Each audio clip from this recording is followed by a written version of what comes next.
বাংলাদেশে প্রতি বছর গড়ে প্রায় ৩০,০০০ সরকারি কর্মচারী অবসরে যান। এই সংখ্যাটি একটু ভেবে দেখুন।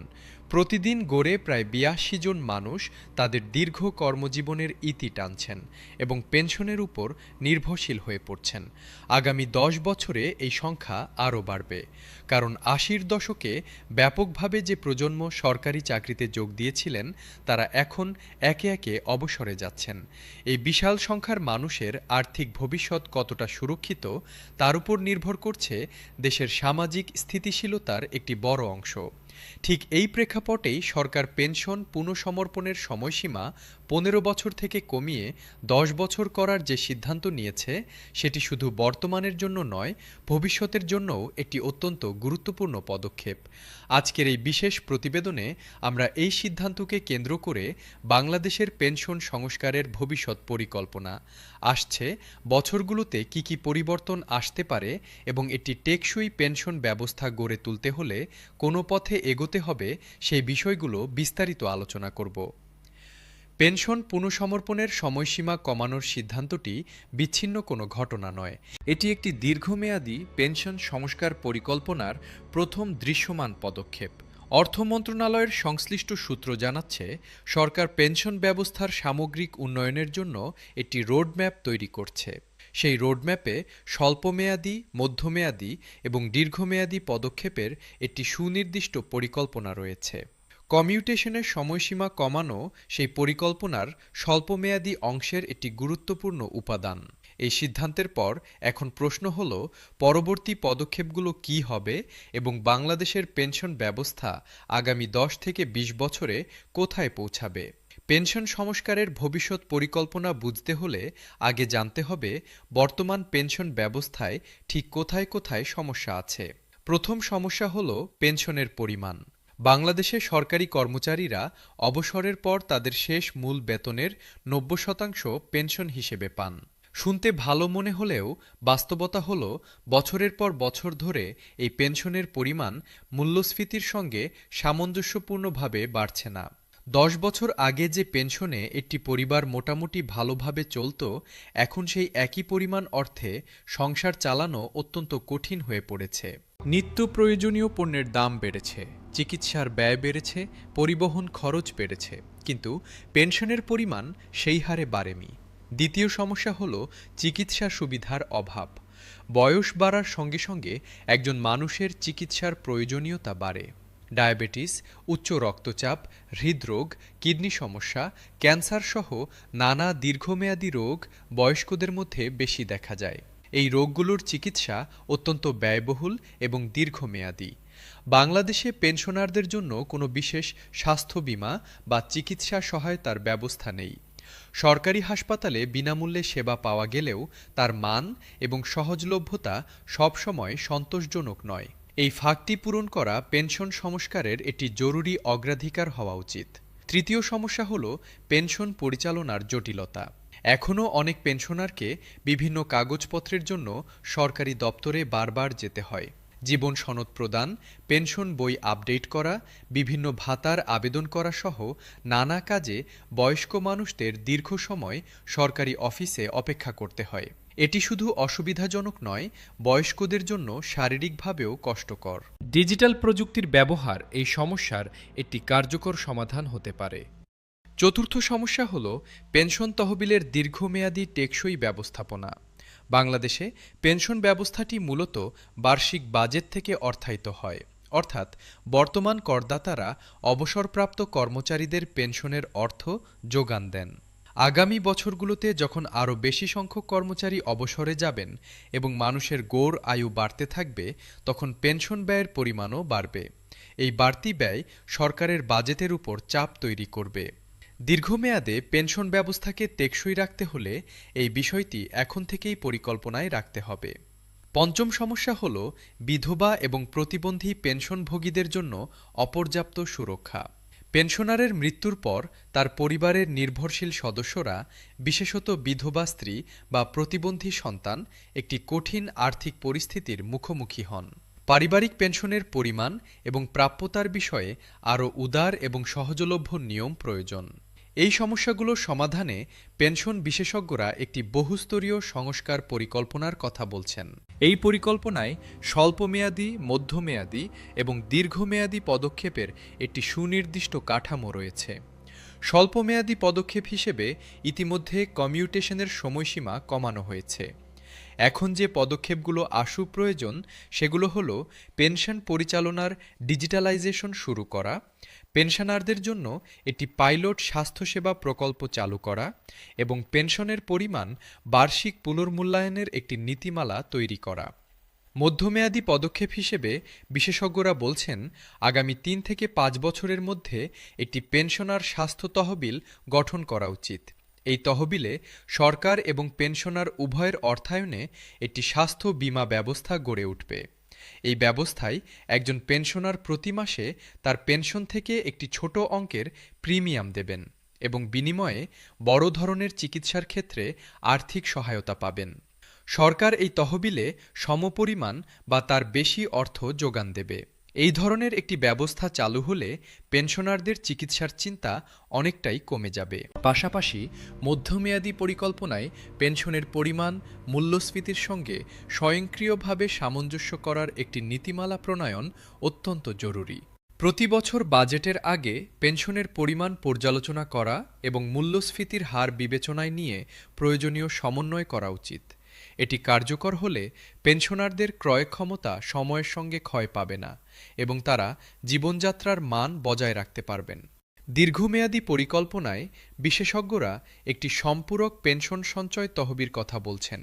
এই ব্যবস্থায় একজন সরকারি কর্মচারী চাকরিতে থাকাকালীন প্রতি মাসে তার বেতনের একটি অংশ একটি বিশেষ তহবিলে জমা দেবেন। সরকারও সমপরিমাণ অর্থ ওই তহবিলে যোগান দেবে।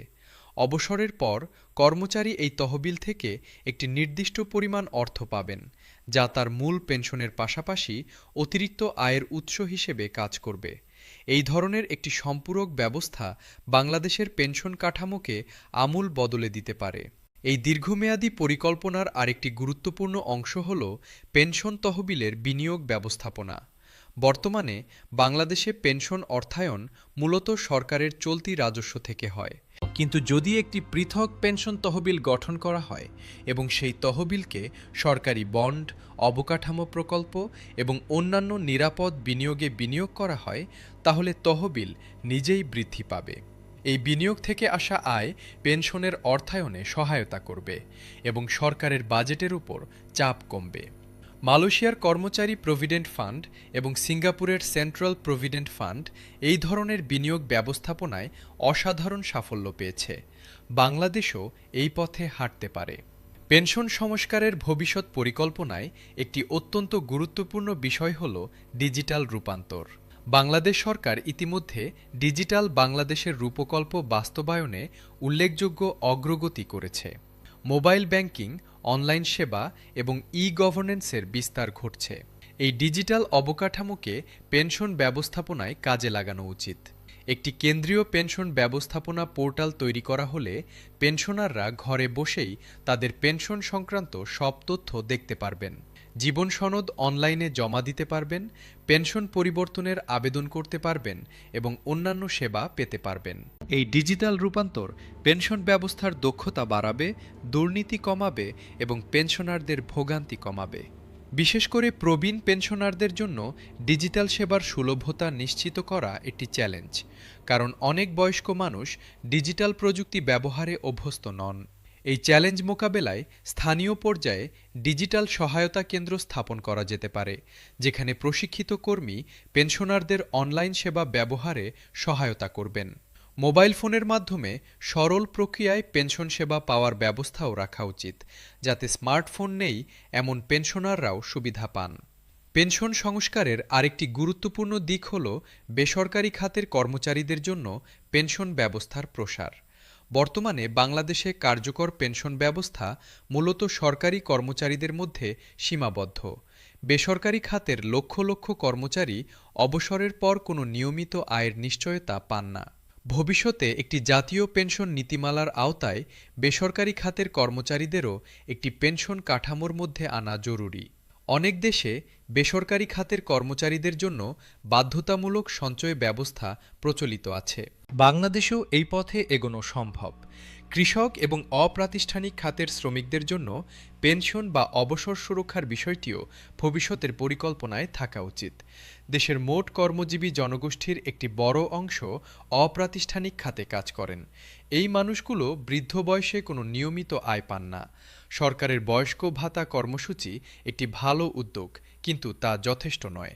ভবিষ্যতে একটি সর্বজনীন পেনশন ব্যবস্থার দিকে এগিয়ে যাওয়া বাংলাদেশের দীর্ঘমেয়াদী লক্ষ্য হওয়া উচিত। পেনশন সংস্কারের ভবিষ্যৎ পথচলায় একটি গুরুত্বপূর্ণ প্রশ্ন হল, এই সংস্কারের অর্থায়ন কিভাবে হবে। বিশেষজ্ঞরা বলছেন, পেনশন সংস্কারের খরচ মেটাতে বেশ কিছু উৎস ব্যবহার করা যেতে পারে।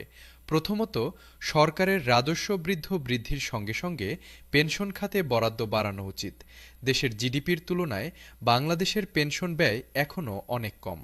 দ্বিতীয়ত, একটি পেনশন সংস্কার তহবিল গঠন করা যেতে পারে, যেখানে সরকারি সংস্থাগুলোর মুনাফার একটি অংশ জমা হবে। তৃতীয়ত, সরকারি সম্পদের কার্যকর ব্যবস্থাপনা থেকে প্রাপ্ত আয় পেনশন সংস্কারে বিনিয়োগ করা যেতে পারে। চতুর্থত, আন্তর্জাতিক উন্নয়ন সংস্থাগুলোর সহায়তায় পেনশন ব্যবস্থার আধুনিকায়নে বিনিয়োগ করা সম্ভব। পেনশন সংস্কারের ভবিষ্যৎ পরিকল্পনায় জনসংখ্যাতাত্ত্বিক পরিবর্তনের বিষয়টি অত্যন্ত গুরুত্বপূর্ণ। বাংলাদেশে মানুষের গড় আয়ু বাড়ছে এবং প্রজনন হার কমছে। এর মানে হল, আগামী দশকগুলোতে দেশে কর্মক্ষম জনগোষ্ঠীর তুলনায় বয়স্ক জনগোষ্ঠীর অনুপাত বাড়বে। এই পরিবর্তন পেনশন ব্যবস্থার উপর একটি ক্রমবর্ধমান চাপ তৈরি করবে। এই চাপ সামলাতে হলে এখন থেকেই একটি দূরদর্শী পরিকল্পনা নিতে হবে। পেনশন সংস্কারের সব পদক্ষেপ নেওয়ার সময় এই জনসংখ্যাতাত্ত্বিক পরিবর্তনের বিষয়টি মাথায় রাখতে হবে। পেনশন সংস্কারে নারীর বিশেষ চাহিদার বিষয়টিও ভবিষ্যৎ পরিকল্পনায় অগ্রাধিকার পাওয়া উচিত। সরকারি চাকরিতে নারীর অংশগ্রহণ বাড়ছে, তবে অনেক নারী কর্মচারী বিয়ে বা মাতৃত্বের কারণে চাকরিতে বিরতি নেন বা কম বেতনে কাজ করেন। এর ফলে তাদের পেনশনের পরিমাণ কম হয়। ভবিষ্যতের পেনশন নীতিমালায় এই বিষয়টি বিবেচনায় নেওয়া উচিত। মাতৃত্বকালীন ছুটির সময়কালকে পেনশন গণনায় অন্তর্ভুক্ত করা, নারী পেনশনারদের জন্য বিশেষ সুবিধা প্রদান এবং বিধবা পেনশনভোগীদের জন্য উদার পারিবারিক পেনশন নীতি প্রণয়ন ভবিষ্যতের সংস্কার পরিকল্পনায় থাকা উচিত। পেনশন ব্যবস্থার আধুনিকায়নে গবেষণা ও উন্নয়নের ভূমিকাও উপেক্ষা করা যায় না। বাংলাদেশে পেনশন বিষয়ে গবেষণা এখনও সীমিত। বিশ্ববিদ্যালয়গুলোতে পেনশন অর্থনীতি এবং সামাজিক নিরাপত্তা নিয়ে গবেষণা বাড়ানো দরকার। সরকারের পক্ষ থেকে একটি পেনশন গবেষণা ও উন্নয়ন কেন্দ্র প্রতিষ্ঠা করা যেতে পারে, যেখানে পেনশন ব্যবস্থার বিভিন্ন দিক নিয়ে নিয়মিত গবেষণা হবে এবং সেই গবেষণার ফলাফল নীতি নির্ধারণে কাজে লাগানো হবে। আন্তর্জাতিক সহযোগিতাও পেনশন সংস্কারের ভবিষ্যৎ পরিকল্পনায় একটি গুরুত্বপূর্ণ ভূমিকা রাখতে পারে।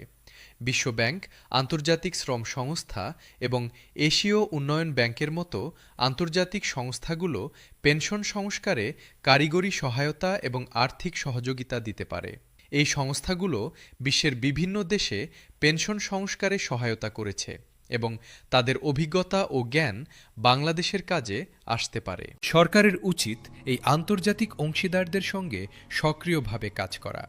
পেনশনার সংগঠনগুলোকে পেনশন সংস্কার প্রক্রিয়ায় সক্রিয় অংশীদার করা ভবিষ্যৎ পরিকল্পনার একটি গুরুত্বপূর্ণ দিক। যারা পেনশন ব্যবস্থার সরাসরি সুবিধাভোগী, তারাই সবচেয়ে ভালো জানেন এই ব্যবস্থার কোথায় কী সমস্যা। তাদের মতামত এবং অভিজ্ঞতা সংস্কার পরিকল্পনাকে আরও বাস্তবসম্মত করবে।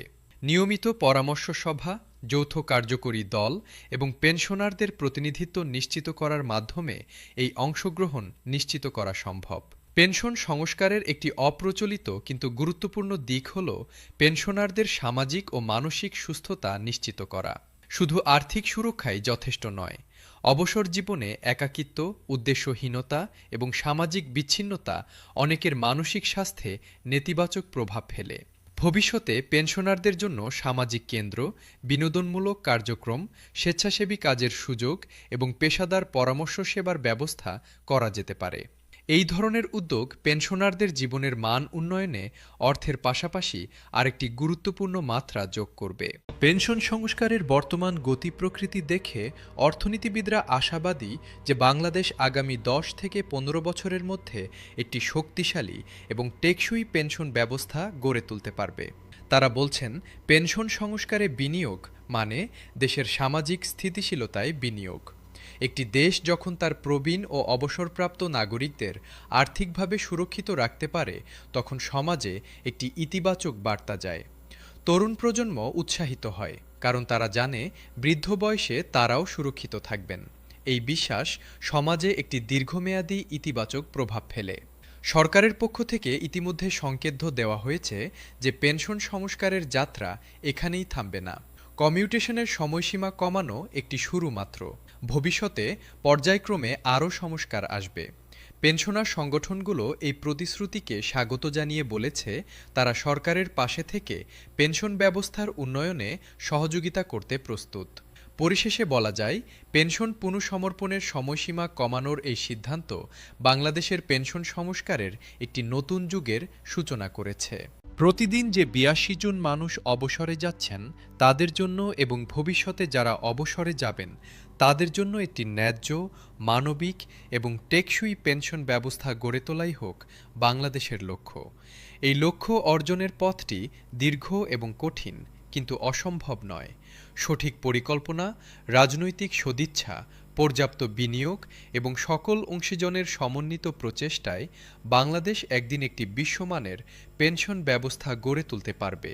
সেই দিনের প্রতীক্ষায় থাকা দেশের লক্ষ লক্ষ পেনশনার আজকের এই সিদ্ধান্তে যে আশার আলো দেখছেন, সেই আলো যেন ক্রমেই উজ্জ্বল থেকে উজ্জ্বলতর হয়।